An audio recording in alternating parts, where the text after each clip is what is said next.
Assalamu alaikum class. This is Altaf Ahmed Kolachi and I welcome to all of you in Names Virtual Academy. Today we are moving forward towards the other types of sentences to practice. In the sentence structure section, आज असां मज़ीद बे किस्म जा sentences जो है practice करूँगा पिया sentence structure में।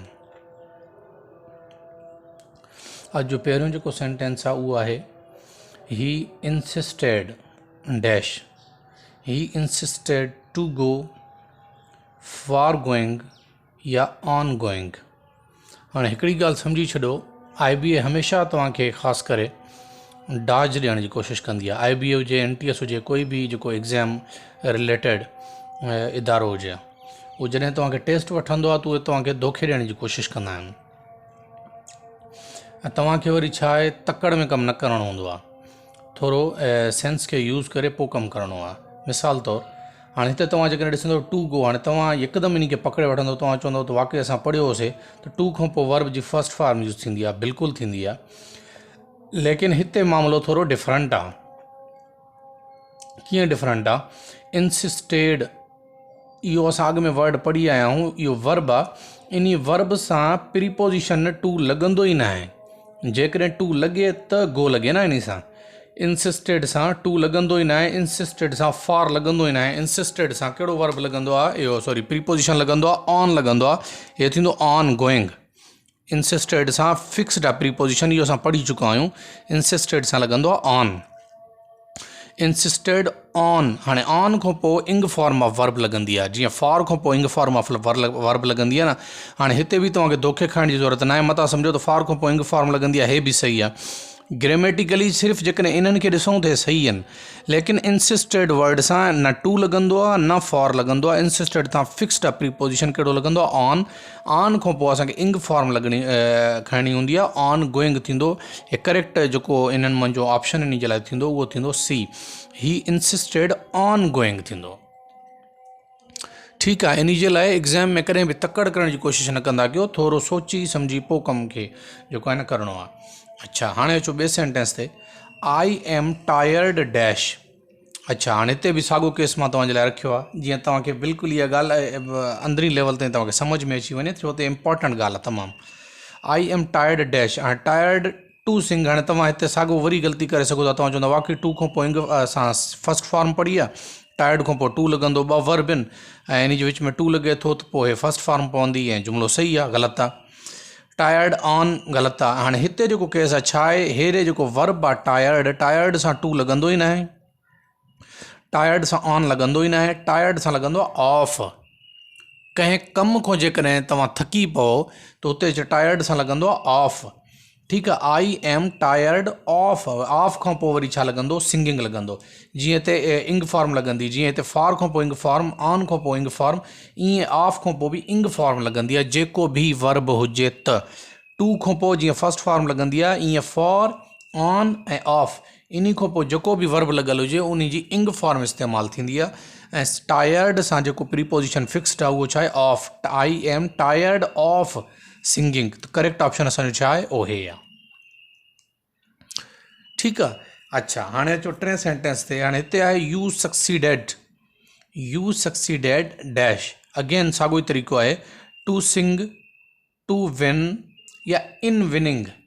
हाणे सक्सीडेड सां कहिड़ो प्रीपोजिशन लॻंदो आहे तव्हांखे इहो ॾिसणो पवंदो। सक्सीडेड सां टू लॻंदो ई न आहे, सक्सीडेड सां टू लॻंदो ई न आहे, सक्सीडेड सां इन लॻंदो आहे। जीअं मां तव्हांखे ॿुधायमि फॉर, ऑन, ऑफ या इन थी वियो। इन्हनि प्रीपोजिशन सां जेकॾहिं असांखे वर्ब रखिणो हूंदो उहो वर्ब इंग फॉर्म में लॻंदो आहे। ठीकु आहे, हाणे जीअं टू खां पोइ फिक्स आहे त टू खां पोइ फर्स्ट फॉर्म ऑफ वर्ब लॻंदी आहे, ईअं इन खां पोइ, ऑफ खां पोइ, ऑन खां पोइ, फॉर खां पोइ इंग फॉर्म ऑफ वर्ब लॻंदी आहे। हिते थींदो इन विनिंग। करेक्ट जेको असांजो ऑप्शन आहे हिते उहो छा आहे? उहो इन विनिंग आहे। ठीकु आहे, मता इन ग़लती में पओ त हिन खे ॾिसी करे टू आहे, टू खां पोइ फर्स्ट फॉर्म लॻंदी आहे न। हाणे हिते हिन खे न ॾिसणो आहे, बल्कि हिते ॾिसणो आहे त हे जेको वर्ब लॻल आहे इन सां प्रीपोजिशन टू लॻंदो या इन लॻंदो। अच्छा, वरी इन में बि ग़लती न कजो। फॉर एग्ज़ाम्पल तव्हांखे ॾिनल हुजे त इन विन, ठीकु आहे। इन विन या इन वन, हाणे वन लिखियलु हुजे तॾहिं बि ग़लति आहे, छो त इन प्रीपोजिशन खां बाद जेकॾहिं को असांखे वर्ब यूज़ करिणो आहे त उहो इंग फॉर्म में यूज़ थींदो। इन विनिंग, इन सिलेक्टिंग, इन अटेम्प्टिंग, इन क्वेश्चनिंग, इन आंसरिंग, ठीकु आहे, इन तरीक़े सां लॻंदो। अच्छा, हाणे अॻिते मूव कयोसि। हाणे पुछो असांजो अॻियों जेको सेंटेंस आहे उहो आहे चौथों number, she did nothing but dash. हाणे हे डिफरेंट टाइप आहे, हे टे हिकु टाइप जा हुया, हे डिफरेंट टाइप आहे। She did nothing but to play, playing या प्ले। हाणे हिते सम्झी छॾो तव्हां, हाणे हिते बि तव्हांखे तकड़ न करणी आहे, सम्झो त मतां टू सां गॾु प्ले आहे, टू खां पोइ फस्ट फॉर्म ऑफ वर्ब लॻियल आहे, करेक्ट आहे न। वरी सम्झो मतां बट प्लेइंग, तॾहिं बि न। यादि रखे छॾियो, इंग्लिश में ॿ वर्ड यानी ॿ कंजंक्शन्स एॾा आहिनि, हिकिड़ो आहे बट ऐं ॿियो आहे दैन। ऐं दैन में अॻियों सेंटेंस लिखियो आहे उहो तव्हांखे सम्झायां थो, हिते बट खे तव्हां सम्झो। जॾहिं कंजंक्शन बट लॻल हुजे, बट खां पोइ असांखे को बि वर्ब रखिणो हुजे, आई रिपीट, जेकॾहिं को सेंटेंस लिखियल आहे उन सेंटेंस जे आख़िर में बट रखियल आहे कंजंक्शन, ऐं बट खां पोइ असांखे वरी को वर्ब रखिणो हुजे, एक्शन वर्ब रखिणो हुजे, त उन वर्ब जी असां फस्ट फॉर्म इस्तेमालु कंदा आहियूं, न इंग फॉर्म इस्तेमालु कंदा आहियूं, न ई टू खां पोइ उन खां अॻु में टू रखंदा आहियूं, न। बट खां पोइ कोई टू न ईंदो, कोई इंग फॉर्म न ईंदी, बट खां पोइ छा ईंदो, direct first form of action verb ईंदी। हिते थींदो she did nothing but play. मतां हिते तव्हां सम्झंदा हूंदा बट प्लेइंग, ग़लति आहे। बट खां पोइ first form of action verb ईंदी, उहा कहिड़ी ईंदी, प्ले। असां वटि करेक्ट ऑप्शन हिते छा थींदो, हिते थींदो प्ले वारो, ठीकु आहे। अच्छा, नंबर 5 सेंटेंस खणो, साॻो इन वांगुरु आहे, they did nothing but dash but to sing, singing, sing.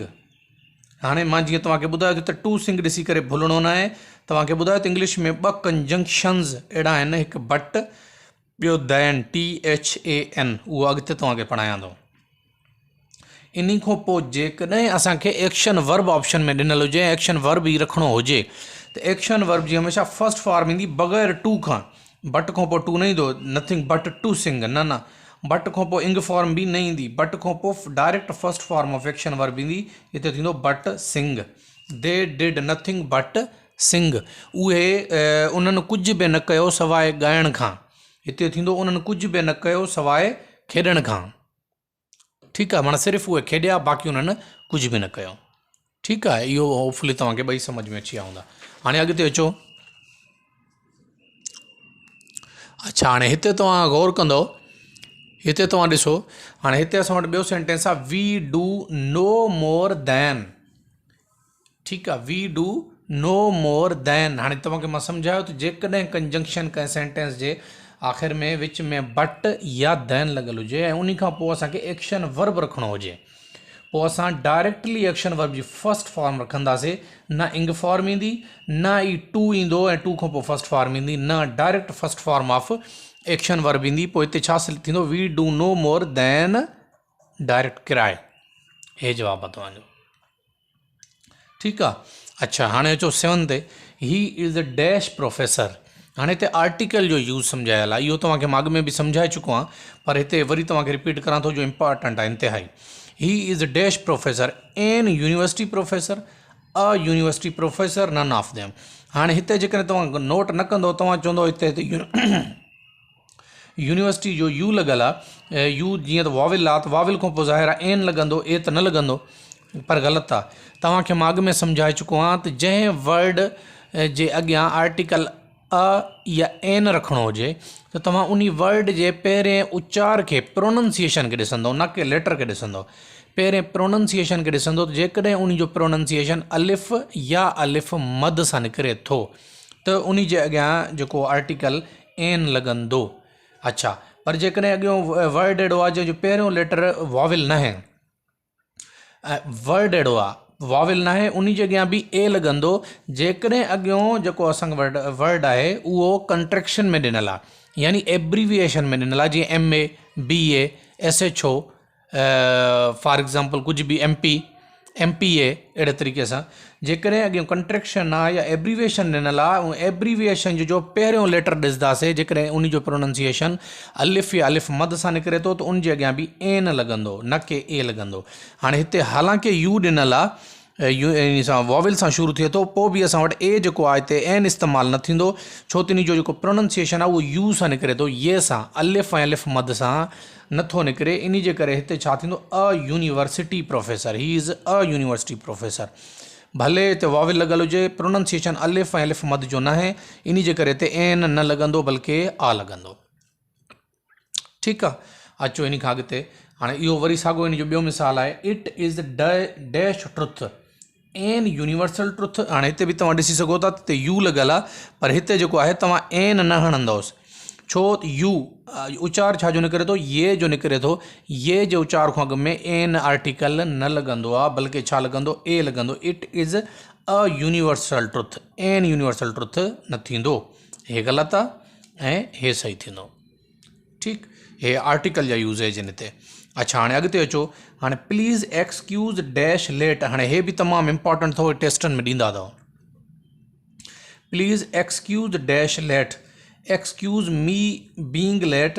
हाणे तव्हां हिते ट्रप खणंदो त वाकई एक्सक्यूज़ मी असां आमतौर ते यूज़ कंदा आहियूं, एक्सक्यूज़ मी।